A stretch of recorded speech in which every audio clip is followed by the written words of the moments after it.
Do you think Renaissance humanism hurt the church at all? No, I mean, the standard idea is that Renaissance humanism paved the way for the Reformation. You hear that a lot. I don't think that's true for several reasons. Number one, as with anything else in the church, Aristotelianism, Platonism, Thomism, Scotism, on and on and on and on. None of these things, as long as they're all sort of in stasis and able to act as a kind of corrective on each other, they're all of them capable of discovering insights by themselves that the others would not have done.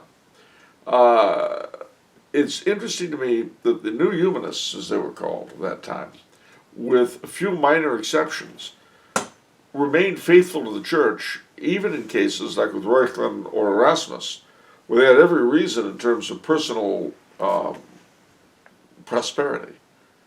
Okay. Yeah, exactly. Yes. Yeah. I hate to tell you this, but it's not always realm of ideas. Sometimes sordid things like monetary positions, wealth, and all that. Sometimes these play a part in history too. It's not all the purity of ideas clashing.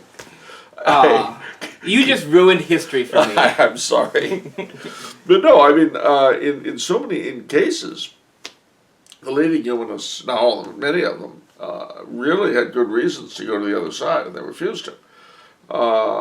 And the fact that they refused to should cause one to stop and reevaluate their work. Mm-hmm.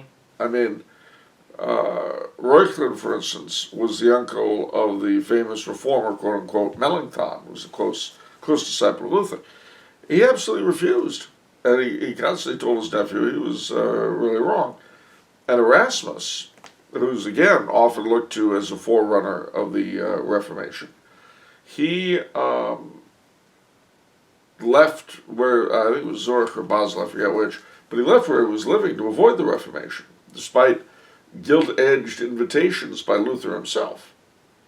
So, I mean, to the degree that perhaps they may have destabilized people's views a little bit beforehand, maybe, but given that they themselves, for the most part, very often heroically, to the death, St. Thomas More being a good example, and St. John Fisher, supported the church to the end, I don't buy it. Now, they were humanists, right? Yeah. Okay, so humanism isn't inherently a bad thing, or it can be? Humanism, the humanism of the Renaissance was not like the humanism of today. Oh, okay. Yeah, because I've heard, see, what I'm thinking of is I've heard a charge laid at John Paul II. He's saying, oh, he's very humanistic. And by that they mean, they possibly mean a secular humanist. I see. But also the charge was made against the humanists, that they looked at man as more important than God. You know, they examined the nobility of his mind and so on and so forth. But I think as with anything else, man is a created thing, like mountains or seas. Yeah. So long, there's nothing wrong with exploring mankind's excellences, so long as you never forget that they're reflections of his creator. Just as with the moon, the planets, the stars, the ocean, the sun, the mountains, the forests, the farms, anything else you love. Yeah.